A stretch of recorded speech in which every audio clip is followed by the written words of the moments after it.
اللهم صل على سيدنا ومولانا محمد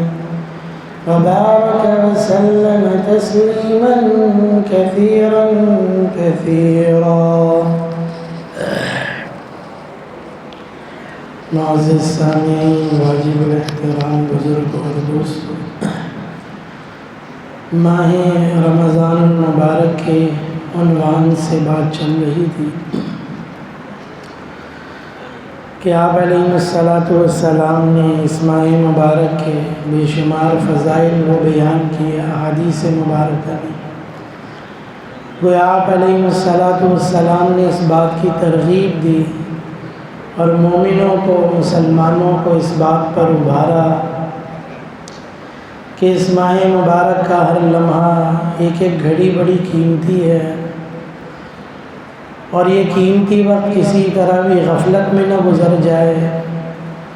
بلکہ عبادت میں، ذکر میں، تلاوت میں اور ساتھ ہی روزے کی عبادت میں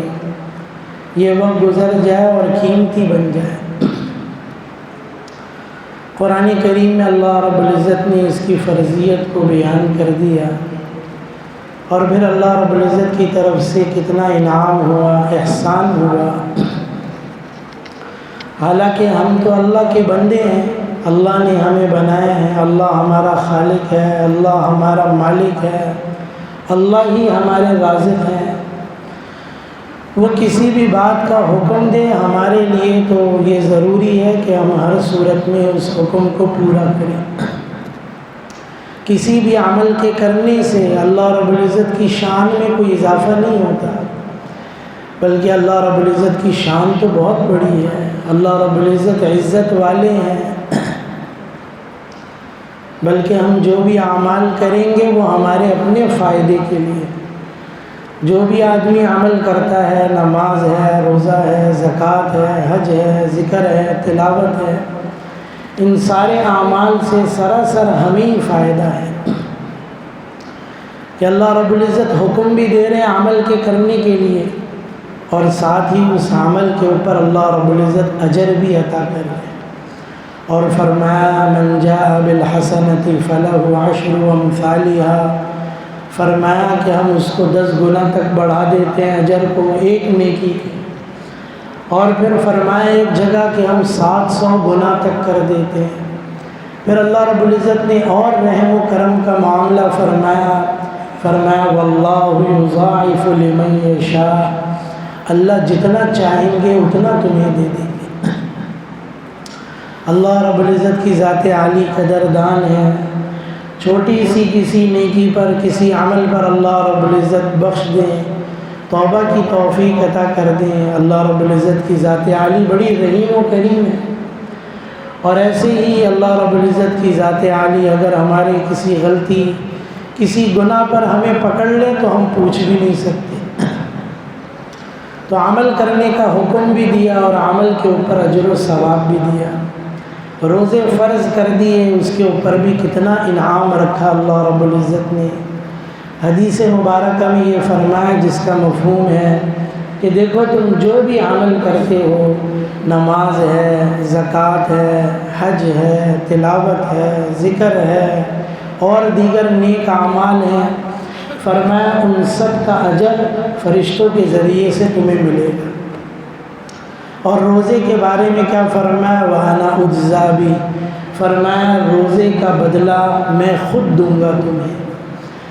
اور اس کا ایک مفہوم یہ بھی علماء نے بیان کیا، محدثین نے، کہ فرمایا کہ روزے کا بدلہ میں خود ہوں، یعنی میری ذات تمہیں مل جائے گی.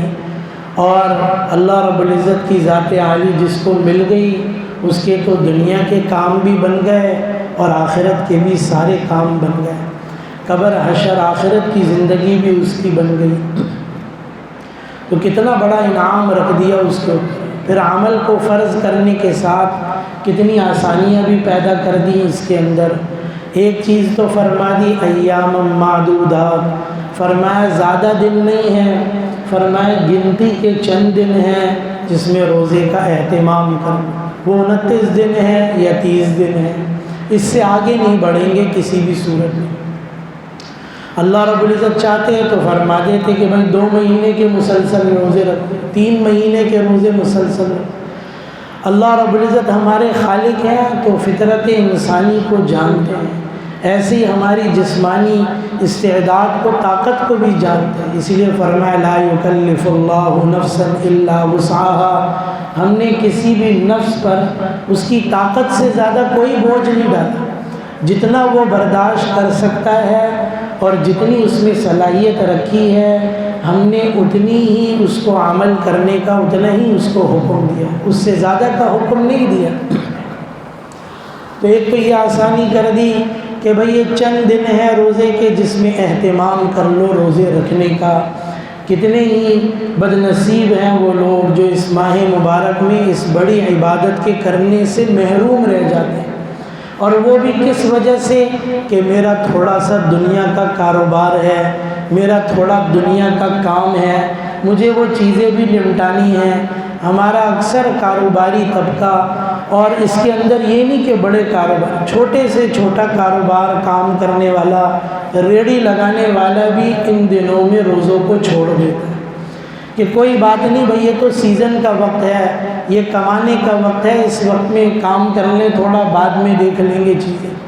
اور نہ صرف روزہ چھوڑ دیتے ہیں بلکہ روزہ کھاتے ہیں، یعنی جو ہے وہ کھاتے پیتے ہیں اب لوگوں کے سامنے، سر عام کھاتے پیتے ہیں، اس کو برا بھی نہیں سمجھتے۔ آپ دن کے وقت میں چلے جائیں سبزی لینے، پھل لینے، آپ کو بہت سے لوگ ایسے ملیں گے جن کے منہ میں گٹکے اور پان رکھے ہوئے، صرف اس تھوڑی پیٹ کھانا بھی نہیں کھا رہے پیٹ بھر کے، اپنے دنیاوی کاموں کی وجہ سے ایسا بھی نہیں ہے کہ پیٹ بھر کے کھانے کے لیے انہوں نے روزے چھوڑ دیے، بلکہ اپنے تھوڑے سے نشوں کے لیے روزے چھوڑ دیتے کہ بھئی کام کرنا مشکل ہو جاتا ہے، کام نہیں ہوتا، سر میں درد ہونے لگتا ہے، کوئی بات نہیں بھئی روزے چھوڑ دو۔ تو کتنا ہی بد نصیب ہوگا وہ کہ جو اس ماہ مبارک میں اس بڑی عبادت کو چھوڑ دے، اس کو ترک کر دے اس کے اندر اس میں۔ تو بہرحال یہ فرما دیا کہ دیکھو چند دن ہیں یہ روزے رکھنے کے لیے، پھر ایسے ہی ایک انعام اور کیا کر دیا اس میں اللہ رب العزت نے کہ اس کے لیے وقت بھی متعین کر دیا کہ دیکھو یہ روزہ 24 گھنٹے کا نہیں ہوگا یا 22-23 گھنٹے کا نہیں ہوگا۔ اللہ رب العزت نے ہمارے ملک میں تو یہ سہولت کر دی، ورنہ ہے دنیا میں ایسے بھی ممالک ہیں جہاں راتیں چھوٹی ہوتی ہیں اور دن لمبے ہوتے ہیں، تو وہ رکھتے ہیں 20-20 گھنٹے کا بھی روزہ رکھتے ہیں، 19-19 گھنٹے کا بھی روزہ رکھتے ہیں۔ جس کو اللہ ہمت دے، اللہ توفیق دے، جس کے دل میں جذبہ ہوتا ہے، شوق ہوتا ہے، تو اس کے لیے یہ چیزیں کرنا مشکل نہیں ہوتی۔ پچھلے دنوں ایک ساتھی سے بات ہو رہی تھی، باہر سے آئے ہوئے تھے، تو ان سے بات ہونے لگی، میں نے بھی کہا میں جم جا رہا ہوں تھوڑی سی ڈائٹ کے لیے، ان چیزوں کے لیے، اور تھوڑا اپنے وزن کو کم کرنے کے لیے، وہ چیزوں کے لیے، تاکہ طبیعت اس سے ذرا بحال رہے، طبیعت اچھی رہے اس کے اندر اس میں۔ تو اس نے ایک بات اور کہی کہ باہر ممالک میں تو اب یہ چیز بہت عام ہو رہی ہے کہ اگر آپ اپنی صحت کو اچھا رکھنا چاہتے ہیں، اپنا وزن نہیں، آپ کا وزن نہ بڑھے اس کے اندر اس میں، آپ بیماریوں سے بچیں اس کے اندر اس میں، تو فاسٹنگ کروا رہے ہیں ڈاکٹر کہ 8-8 گھنٹے 12-12 گھنٹے آپ بھوکے رہیں، صرف پانی پر اپنا گزارا کریں۔ کہا یہ سب سے بہترین چیز ہے، میڈیکل سائنس یہ کہہ رہی ہے کہ ہماری جسم کی بہت سی بیماریوں کا اس میں علاج ہو جاتا ہے کہ جس وقت میں ہمارے اندر کے جراثیم کو چیزیں نہیں ملتی یوں کھانے کے لیے اس کے اندر اس میں، تو وہ ہمارے خراب جراثیم کو کھانا شروع کر دیتے ہیں جسم کے اندر سے۔ کتنی بیماریوں سے صحت رکھی ہے اس کے اندر۔ آج کا مسلمان لیکن یہ کہے کہ بھائی میں تو روزہ رکھوں گا تو بیمار ہو جاؤں گا، صحیح ہے، باہر کی دنیا جو غیر مسلم ہے وہ کہہ رہا ہے روزہ رکھو بیماری ختم ہوگی بھائی، صحیح تمہاری صحت اچھی ہوگی، اور مسلمان کہہ رہا بھائی میں تو روزہ رکھوں گا تو میں بیمار پڑ جاؤں گا، میں تو کمزور ہو جاؤں گا، اس لیے میں روزہ نہیں رکھتا بھائی، مجھے اور بھی کام کرنے ہو اس کے اندر اس میں۔ تو بہرحال یہ چیز اس کے اندر تو فرمایا اللہ رب العزت نے کہ یہ بھی سہولت کر دی کہ بھئی اس کے اندر وقت متعین کر دیا، بھئی کب سے کب تک رکھنا ہے، تو فرمایا بھئی صبح صادق پر کھانا پینا یہ چیزیں بند کر دو، اور جیسے ہی غروب آفتاب ہو روزہ افطار کر لو، اب کھاؤ پیو۔ یہ بھی اللہ رب العزت کا کتنا بڑا انعام ہو گیا اس کے اندر پھر اور سہولت کر دی اللہ رب العزت نے۔ انسان ہے، اللہ رب العزت جانتے ہیں کہ ہر وقت میں ایک حالت میں نہیں رہے، کبھی صحت ہے تو کبھی بیماری بھی ہے، کبھی آدمی مقیم ہے تو کبھی مسافر بھی ہوگا، سفر پہ نکلے گا اپنی ضرورتوں کے لیے۔ تو اللہ رب العزت نے ایک سہولت یہ بھی کر دی کہ دیکھو اگر خدا نخواستہ بیمار ہو یا بیمار پڑ جاتے ہو تو روزہ چھوڑ دو ان دنوں میں، کوئی بات نہیں، اس پر تم سے کوئی مواخذہ نہیں ہوگا۔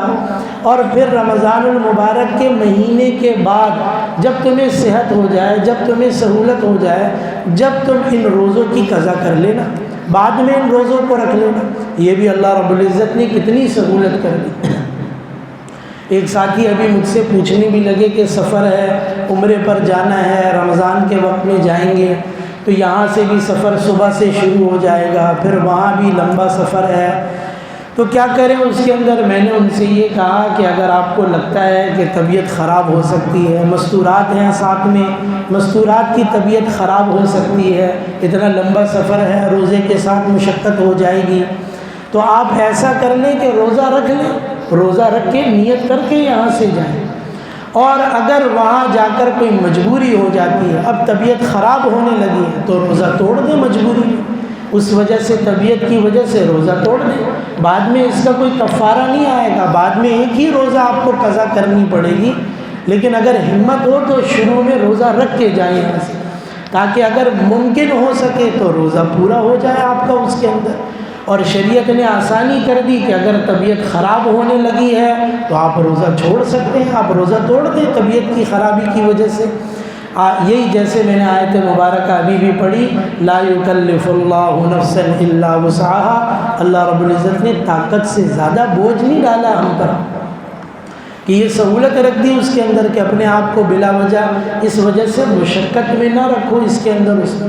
تو اللہ رب العزت نے یہ بھی سہولت آسانی کر دی کہ مسافر ہو، اگر سفر پہ جا رہے ہو، سفر کا ارادہ ہے تو اس میں بھی روزہ چھوڑ سکتے۔ سفر کے اندر بھی یہ قید نہیں لگائی کہ سفر کیسا ہو، جہاز کا ہو یا پھر ٹرین کا ہو یا پھر بس کا ہو، تم مسافر ہو شرعاً تم روزہ چھوڑ سکتے ہو۔ ایسے ہی اگر بیماری ہے تو تم روزہ چھوڑ سکتے ہو، اس کے لیے بھی تمہارے اوپر کوئی پکڑ نہیں ہوگی، بعد کے دنوں میں جتنے روزے چھوڑے ہیں وہ بعد میں شمار کر لینا۔ تو بہرحال یہ چیزیں ہمارے سامنے رہے اس کے اندر، اس میں یہ بہت ہی ضروری ہے کہ یہ ہم سمجھیں کہ اللہ رب العزت کی طرف سے انعام ہے، احسان ہے، ہم پر کوئی بوجھ نہیں ہے یہ چیز، اور اس عمل کے، ان اعمال کے کرنے پر اللہ رب العزت اجر بھی عطا فرمائے۔ آپ علیہ السلام نے شعبان کے آخری دنوں میں خطبہ دیا اور اس میں بڑی اہم اور بڑی خاص باتیں رمضان المبارک کے مہینے سے متعلق آپ نے بیان فرمائی۔ اس نے سب سے پہلی چیز تو اس حدیث مبارکہ میں بیان کر دیا شب قدر کے بارے میں، کہ دیکھو اس ماہ مبارک میں ایک رات ایسی ہے اس کے آخری ایام، اس کو بھی متعین کر دیا کہ وہ آخری کی طاق راتوں میں ہوگی، آخری 10 راتوں میں کسی ایک طاق رات میں ہونے کا بہت امکان ہے،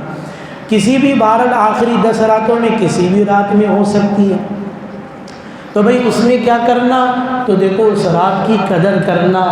فرمایا صحابہ کرام کے سامنے جب آپ نے بنی اسرائیل اور پچھلی امتوں کے حالات بیان کیے کہ کئی 100 سال تک وہ عبادت میں لگے رہے، تو صحابہ نے کہا اللہ کے رسول ہماری تو زندگیاں ہی چھوٹی ہیں، ہماری تو عمریں ہی کم ہیں، 60-70 سال کی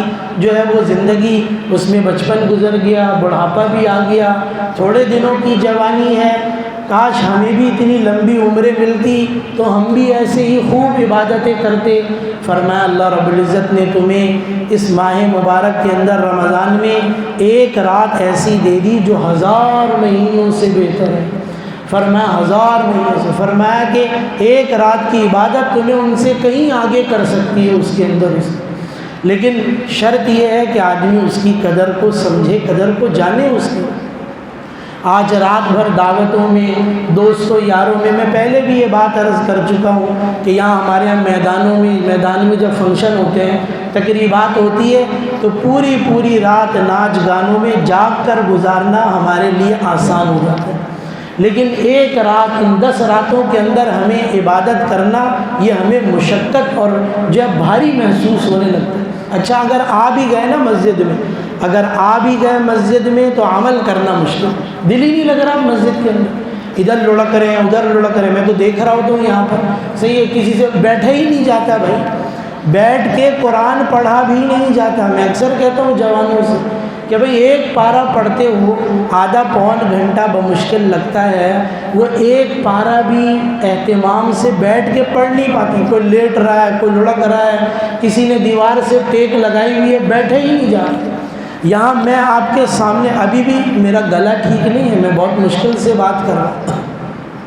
طبیعت بھی بہرحال کچھ نہ کچھ رہتی ہے، اللہ ہمت دیتے ہیں تو آدھا آدھا گھنٹہ پون گھنٹہ بیٹھتے ہیں، یہاں بات کرتے ہیں، اس کے اندر اس میں جب بات چل رہی ہوتی ہے اس کے اندر بھی جب یہ ساتھی بیٹھتے ہیں تو اکثر میں دیکھتا ہوں یہ بھی ایک بے ادبی کی چیز ہے اس کے اندر۔ میں ایک بیان میں بیٹھا ہوا، اس وقت میں پڑھ رہا تھا، طالب علمی کا زمانہ تھا میرا، اور حضرت شاہ حکیم محمد اختر صاحب رحمہ اللہ ہمارے بڑے اکابرین میں سے تھے، اللہ رب العزت نے بڑی صفات عطا کی تھی اور بہت لوگوں کی اصلاح کی ذریعہ بنایا اللہ رب العزت نے، زندگیوں کے بدلنے کا ذریعہ بنایا اللہ رب العزت، بڑی زبردست بات فرمایا کرتے۔ ان کے خلیفہ تھے مفتی ارشاد صاحب رحمہ اللہ، انتقال ہو گیا ان کا بھی، اور بہت جوانی میں ہو گیا، بہت کم عمری میں، اتنی عمر نہیں تھی، بہرحال اللہ رب العزت نے زندگی اتنی، اللہ رب العزت نے ان کو بھی، ان کے ذریعے سے بھی بہت لوگوں کی زندگیاں بدل۔ لالو کھیت میں مسجد میں امام تھے، تو میں اکثر ان کی مسجد میں، کیونکہ ان سے کچھ اصلاحی تعلق تھا، تو میں ان سے ان کے بیان میں جمعے میں جاتا تھا، ذکر میں بھی جاتا تھا۔ نیک لوگوں کی مجلسوں اور محفلوں کو اختیار کریں، جیسی محفلوں کو مجلسوں کو اختیار کریں گے ویسے ہی دل میں جذبے پیدا ہوں گے، صحیح ہے، عمل والوں کے ساتھ بیٹھیں گے تو عمل کا جذبہ پیدا ہوگا، اور بے عمل لوگوں کے ساتھ بیٹھیں گے، صحیح ایسے دوستوں یاروں میں جہاں بس کھانا پینا گھومنا پھرنا دعوتیں ہیں، تو عمل کا شوق بھی پیدا نہیں ہوگا اس کے اندر۔ تو بہرحال یہ بھی چیز اس کے اندر بہت ہی اہم، اور ہمارا تو ابھی بھی سارا مجمع ایسے ہی ہوتا ہے، لوگ کہتے بھی آپ جمعے میں لیٹ کر دیتے ہیں، اکثر مجمع ایسے ہی ہوتا ہے جوانوں کا جو سب سے آخر میں آتا ہے اور سب سے پہلے نکل جاتا ہے، اور یہ رمضان میں بھی عام طور پر یہی معمول رہتا ہے۔ اور پھر بات مجھے غصہ بسا اوقات اس بات پر آتا ہے کہ جب وہ آ کر مجھ سے کہتے ہیں نا کہ آپ یہ بات نہیں کہتے، آپ یہ بیان نہیں کرتے، تو میں کہتا ہوں آپ بیان سنتے ہیں؟ آپ نے بیان سنا ہے؟ کبھی آئے ہیں آپ جمعے میں شروع وقت سے بیٹھے ہوں آخری وقت تک بیٹھے ہوں؟ صحیح ہے، آپ تو آئے آخری وقت میں جب بات ختم ہو رہی تھی یا ختم ہو گئی، آپ نے نماز پڑھی اور نکل گئے مسجد سے باہر۔ روز کوشش ہوتی ہے بھائی درس ہو، درس قرآن، آپ نے سنا ہے درس قرآن میرا ہے، 3 دن درس حدیث ہوتی ہے، آپ نے سنا ہے درس حدیث؟ پھر آپ کس منہ سے مجھے یہ کہہ رہے ہیں کہ میں نے اس پر بات نہیں کی، یا میں نے یہ بیان نہیں کیا اس کے اندر، یا میں نے یہ بات نہیں بتائی، یہ مسئلہ نہیں بتایا؟ بہرحال ان کے بیان میں بیٹھا، جمعے میں گیا، ایسے ہی مجمع تھا ابھی ہلکا، اور ایسے ہی کنارے پر میں بیٹھا ہوا تھا کونے میں، تو دیوار سے ابھی کیونکہ بیان چل رہا تھا، آدھا پون گھنٹہ شروع ہوا تھا ابھی تو بیان، تو میں دیوار سے ٹیک لگا کر بیٹھ گیا، کیونکہ ان سے تعلق تھا، تو انہوں نے مجھے نام لے کر کہا کہ بھائی دیوار سے ٹیک ہٹا دو۔ صحیح ہے، یہ بے توجہی کی علامت ہے۔ یہ کس کی علامت ہے؟ بے توجہی کی علامت ہے، غفلت پیدا ہوگی، توجہ کے ساتھ بیٹھو آگے۔ تو بہرحال اس کے اندر یہ چیز کہ ہمیں تو اس میں کام کرنا مشکل ہو جاتا ہے، تو یہ اس کے اندر ہماری راتیں، کئی راتیں ہماری تقریبات میں، محفلوں میں، دعوتوں میں جاگ کے گزر جاتی ہیں، لیکن یہ اتنی قیمتی رات ہم سے ضائع ہو جاتی ہے۔ اور وہی میں نے کہا مسجد میں اگر آ بھی گئے تو عمل نہیں کر پاتے اس کے، بلکہ مسجد کے اندر دل بے چین ہو رہا ہے، دل پریشان ہو رہا ہے، عجیب سی کیفیت محسوس ہوتی ہے۔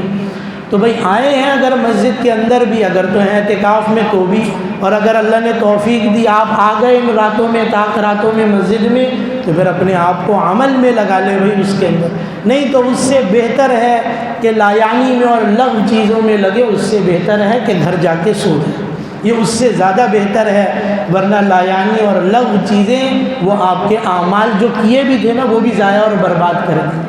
تو فرمایا اتنی قیمتی رات آنے والی ہے اس ماہ مبارک کے اندر جو شب قدر ہے، اس کو حدیث مبارکہ میں آپ علیہ السلام نے پہلے ہی بیان کر دیا کہ آئے گی یہ آخر میں،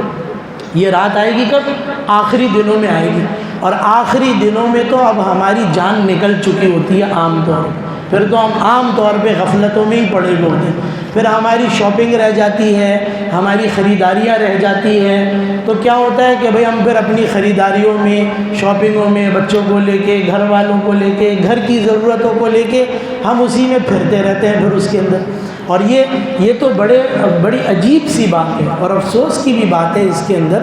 پہلے تو بہرحال یہ ہوتا تھا، اب تو وہ بھی ختم ہو گیا کہ جو مہینے کے شروع کے 10 دن ہوتے تھے رمضان کے، اس میں مارکیٹیں بند ہوتی تھیں، یعنی افطار سے پہلے بند ہو گئی اور لوگ اپنے گھروں پہ آ گئے، بازار بند ہو گئے. اب تو خیر وہ بھی تقریباً ختم ہو گیا، اب پورے مہینے ہی کھلا رہتا ہے بازار اس کے اندر. لیکن آخری راتوں میں تو بھائی بازار بند ہو جانے چاہیے، بھائی اب نہیں ملے گی چیز. اگر سارے دکاندار، سارے تاجر جو ہے سب اعلان کر دیں کہ بھائی ساری خریداری ان 20 دنوں میں اور ابھی کر لو ساری چیزیں،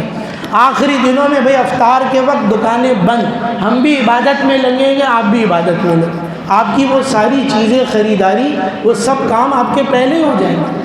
صحیح نا؟ بلا وجہ صرف غفلت کی وجہ سے ہم اپنے چھوٹے چھوٹے کاموں کو آخری دنوں کے لیے رکھ دیں. حدیث مبارکہ میں اس لیے آپ علیہ الصلاۃ والسلام نے اس رات کی اہمیت کو پہلے ہی بیان کر دیا کہ دیکھو آخر میں آئے گی یہ رات، اس لیے ان راتوں کی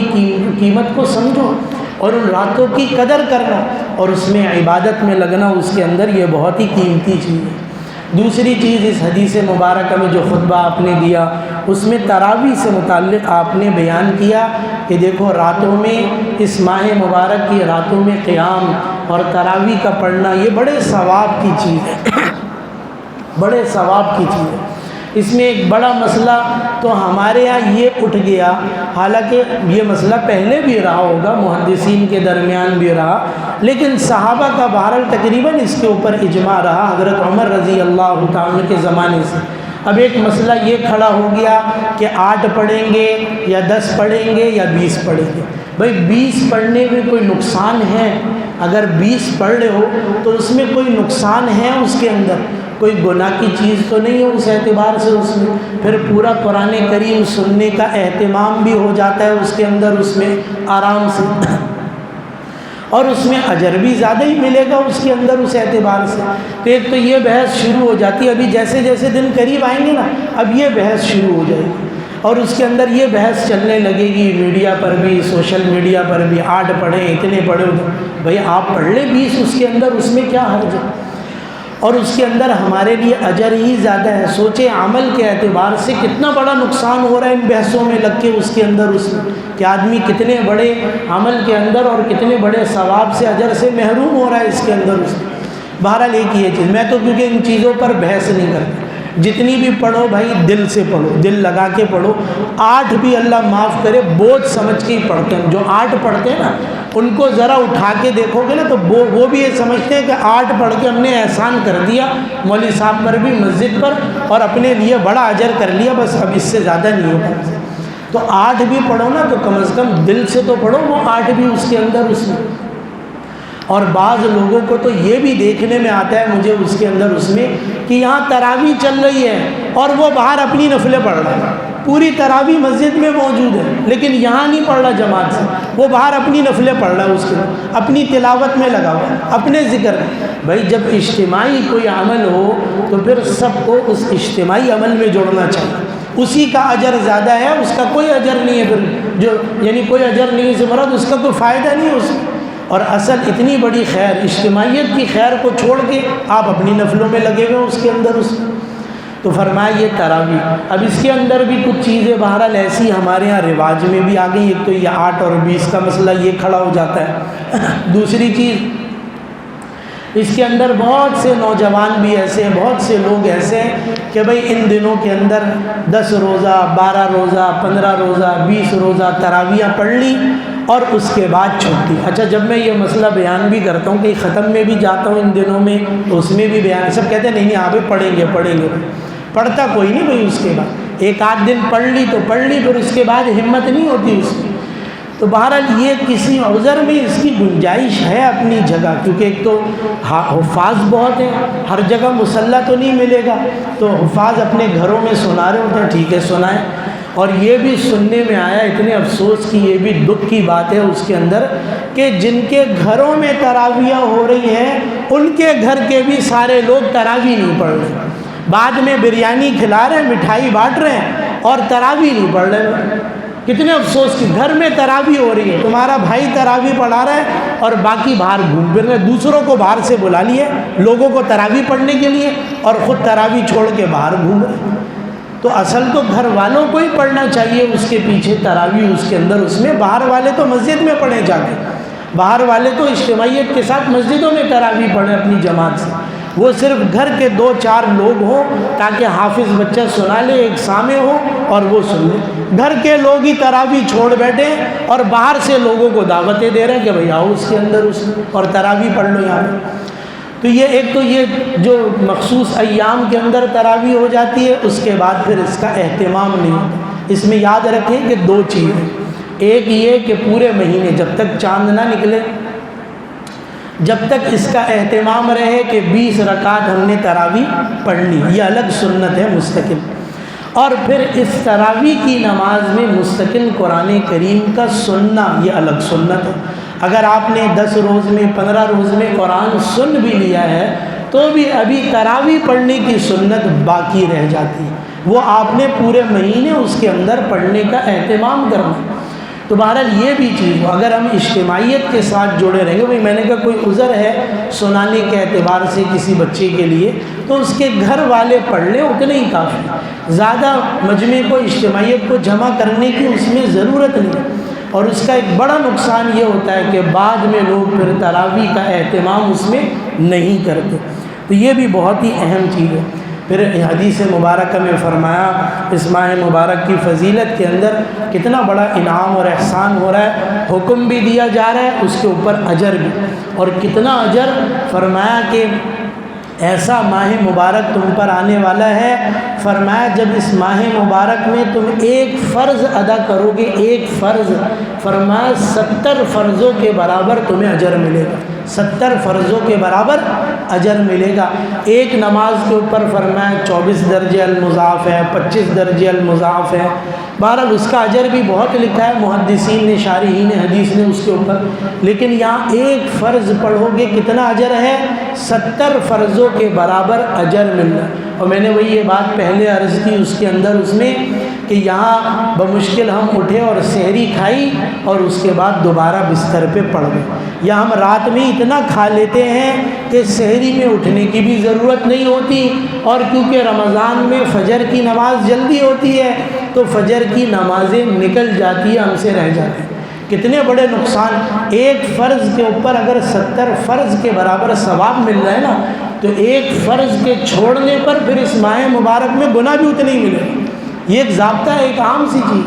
فرمایا ایک فرض نماز، فرمایا جو جان بوجھ کر چھوڑ دے، جان بوجھ کر، فرمایا قضا کر دی، اسے قضا کر دی یعنی بعد میں پڑھ لی ہے اسے،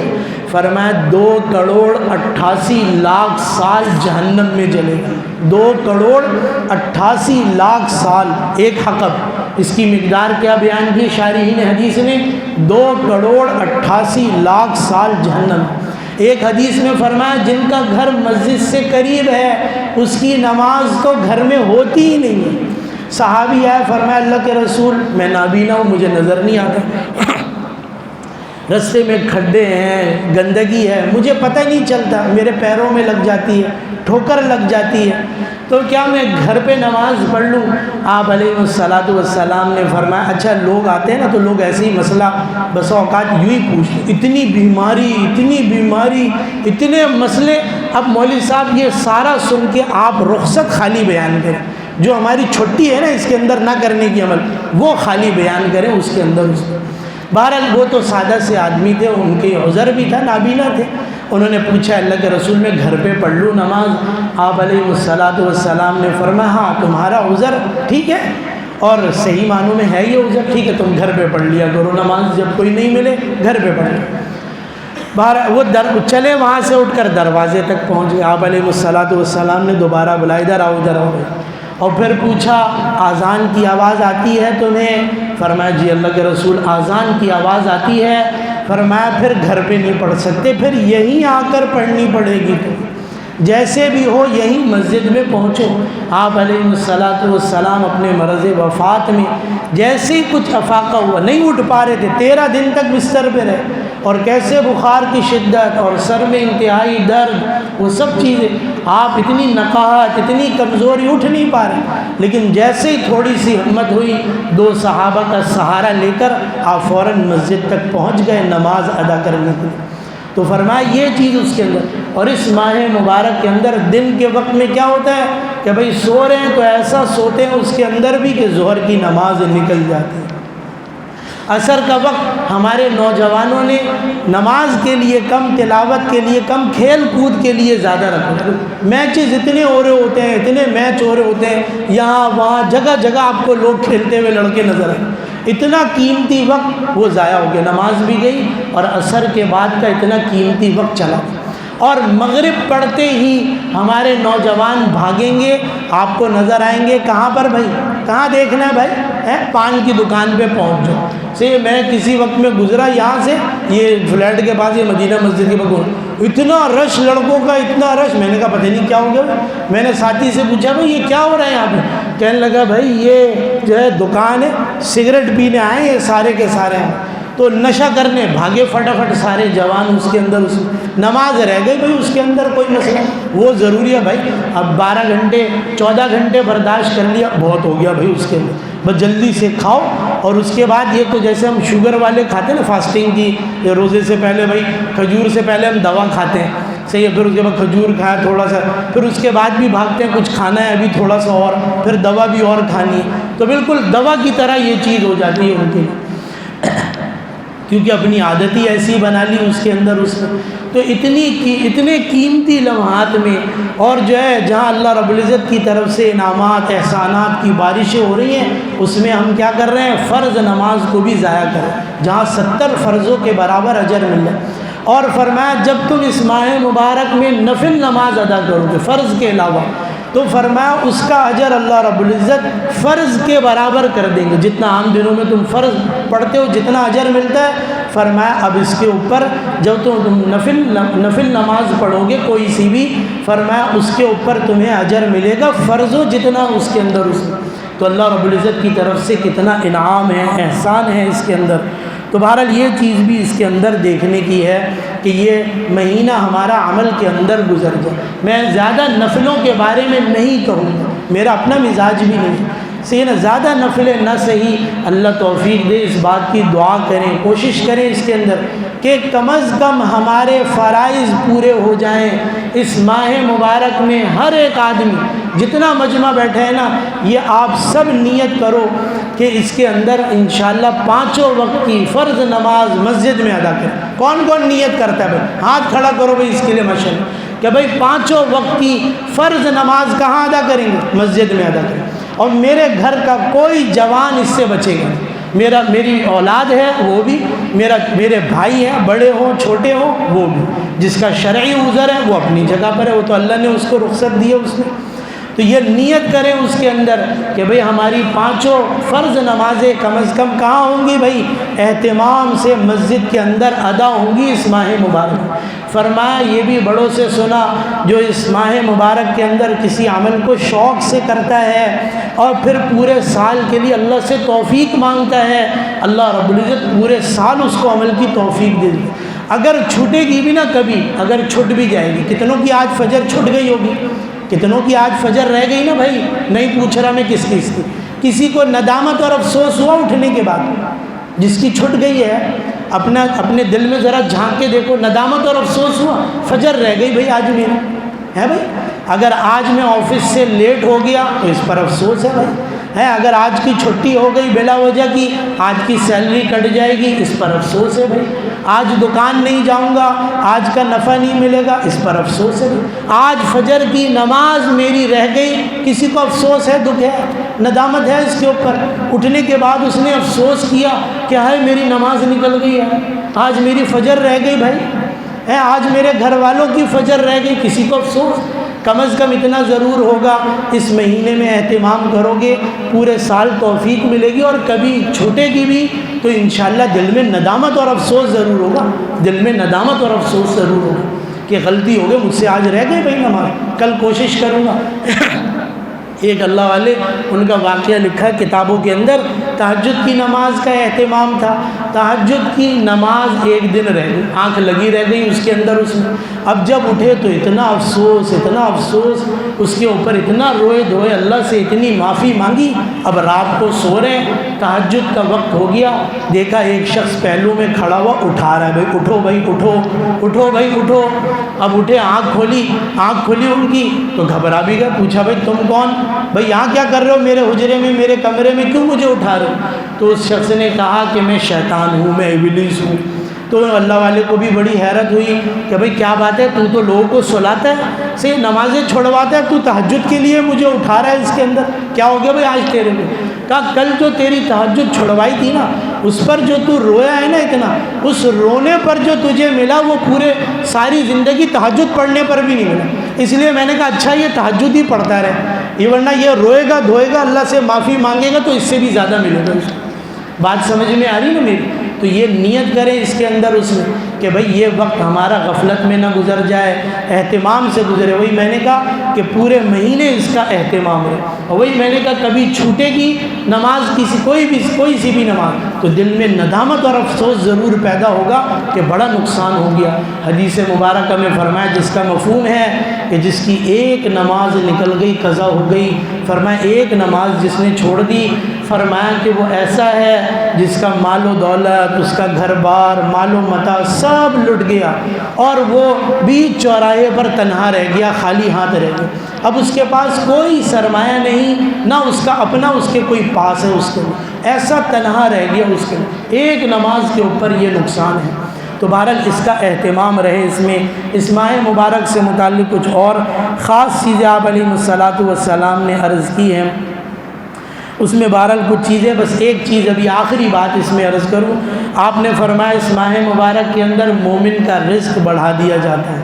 اور واقعتاً آپ دیکھیں کہ کتنی نعمتیں اللہ رب العزت کی اس ماہ مبارک میں ہمارے دسترخوانوں پر ہوتی، کتنی نعمتیں، اس کا شکر بنتا ہے کہ نہیں بنتا؟ صحیح معنوں میں بتاؤ، ہم نے اتنا اہتمام کیا، کھایا پیا، اور صحیح معنوں میں ہم نے اپنے عمل سے، اپنی زبان سے 2 لفظ شکر کے ادا کیا اللہ کی ہیں؟ پورے سال جو چیزیں ہم نہیں کھا پاتے ہیں، بسا اوقات ہمارے دسترخوانوں پر نہیں ہوتی، وہ نعمتیں ہمارے دسترخوان پر موجود ہیں۔ آپ علیہ الصلاۃ والسلام نے فرمایا کہ دیکھو اس کے اندر ایک چیز یہ بھی کرو کہ روزے دار کو روزہ افطار کروا دو۔ آخری بات اس پر عرض کر رہا ہوں، فرمایا روزے دار کو روزہ افطار کروا دو۔ صحابہ نے کہ اللہ کے رسول ہمارے پاس تو خود کچھ نہیں ہے، خود ہمارے پاس کھانے کو چیزیں نہیں ہوتی، ہم کیا کھلائیں گے، ہم تو چند کھجوروں سے پانی سے افطار کر لیتے ہیں۔ آپ علیہ الصلاۃ والسلام نے فرمایا ایک گھونٹ پانی کا، ایک گھونٹ شربت کا یعنی لسی کا، دودھ کا، فرمایا ایک کھجور کا دانہ، فرمایا تم نے یہ بھی دے دیا، فرمایا بہت بڑی چیز تم نے دی، فرمایا یہ بھی کافی ہے، پیٹ بھر کے نہیں کھلا سکتے نہ کھلاؤ، اگر نہیں ہے تمہارے پاس کسی روزے دار کا روزہ افطار کرا دیا، بڑی بات۔ فرمایا کہ جس نے روزے دار کو ایک گھونٹ پانی پلا دیا، اسی حدیث کے آخر میں فرمایا ایک گھونٹ پانی کا پلا دیا، فرمایا قیامت کے دن، فرمایا اللہ رب العزت میرے حوض سے اس کو پانی پلائیں گے، حوض کوثر سے، اور فرمایا اس پانی کے پینے کے بعد اس کو کبھی پیاس نہیں لگے گی، کبھی پیاس نہیں لگے گی۔ فرمایا یہ کس پر مل رہا ہے؟ فرمایا ایک گھونٹ پانی کے اوپر مل رہا ہے۔ میں دیکھو اللہ نے نعمتیں دی ہیں نا، کھاؤ پیو، اس میں کوئی انکار نہیں، اپنے اوپر بلا وجہ کی مشقتیں مت ڈالو، لیکن ہاں دیکھو صحیح کہ تمہارے پڑوس میں، تمہارے قرب و جوار میں، تمہارے دوست احباب میں، تمہارے رشتہ داروں میں کوئی ایسا ہے کہ جس کے دسترخوان پر ضرورت کی چیزیں بھی نہیں ہیں، یہ دیکھو اس وقت میں اس لیے عام مانگنے والوں کو دینے سے منع کرتا ہوں، خود میں میرا بھی دینے کا مزاج نہیں ہے۔ آپ دیکھتے ہیں یہ تو سب پیٹ بھرے ہوئے کھائے پیے، رمضان میں بھی آئیں گے نا آپ کے سارے دروازوں پر بیٹھیں گے، یہیں سے پانی بھی پئیں گے، روزہ بھی نہیں رکھتے، لیکن آپ کے عزیزوں میں ہم بانٹ بھی رہے ہوتے ہیں، بہرحال سب کا اپنا مزاج ہے۔ آپ کے اپنے رشتہ داروں میں ایسے لوگ ملیں گے کہ جن کے گھروں میں وہ چیزیں میسر نہیں ہوں گی، آپ کے 2 سال اور ابھی جو حالات ہیں نا، جو حالات ہمیں تو پیسے ملے، کام شروع ہو گیا، راشن بٹ رہا ہے ابھی سے ہی الحمدللہ، اس کے اندر اس کام چل رہا ہے، لیکن کام اس پیسے مہنگائی کی وجہ سے چیزیں کم ہو گئی، لوگ مانگنے والے بہت ہیں، اور ایسے سفید پوش لوگ ہیں جو آپ کے اپنے علاقے میں موجود ہیں۔ دور مت جانا بھائی، دور بھی زیادہ جانے کی ضرورت نہیں ہے، بہت دور پہلے تو ہم بھی ابھی میں نے ہی ساتھیوں سے کہا ہم اورنگی جا رہے تھے، کراچی سے باہر نہیں، اورنگی جا رہے تھے، مظفر سرجانی جا رہے، میں نے کہا شاید ابھی تو حالات ایسے ہیں کہ ہمیں باہر جانے کی بھی ضرورت نہیں ہے، یہیں بٹ جائے گا اس کے اندر، ہمیں باہر جانے کی بھی ضرورت نہیں۔ یہ تھوڑا سا کھاؤ پیو، اللہ کا شکر ادا کرو، اس ایسے موقعوں پر ایسے لوگوں کو یاد کرو، ذہن میں رکھو،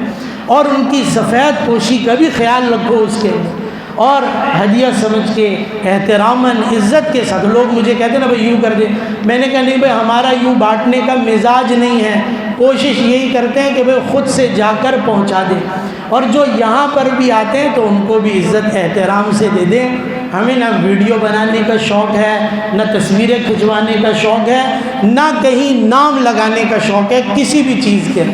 کسی بھی چیز میں۔ ہم باہر بھی گئے، جب بھی گئے، سیلاب میں گئے، اس سے پہلے گئے، ابھی سردیوں میں گئے، ہماری کسی گاڑی پر، کسی اس پر ہمارا کوئی بینر نہیں، کسی کا کوئی نام نہیں۔ ہم نے کہا عمل سب آپ لوگوں نے دیا، اللہ کی رضا کے لیے دیا، آپ بہت نہیں پتہ کس کس نے کتنا دیا، اور عمل ہم بھی کس کے لیے کریں بھائی، اللہ کی۔ یہ ان کی بے عزتی ہے اس کے اندر، ان کے لیے احتکار ہے، ان کی عزت نفس اس سے مجروح ہوتی ہے اس کے اندر، اس میں تو یہ چیزیں اس میں دیکھنا، اور زیادہ نہیں ہے، ایک کھجور دے سکتے ہیں، ایک کھجور سے افطار کرا سکتے ہیں، وہی کروا دیں اس کے اندر۔ اللہ رب العزت ہم سب کو سمجھنے کی، عمل کی توفیق عطا فرمائے۔ وما علینا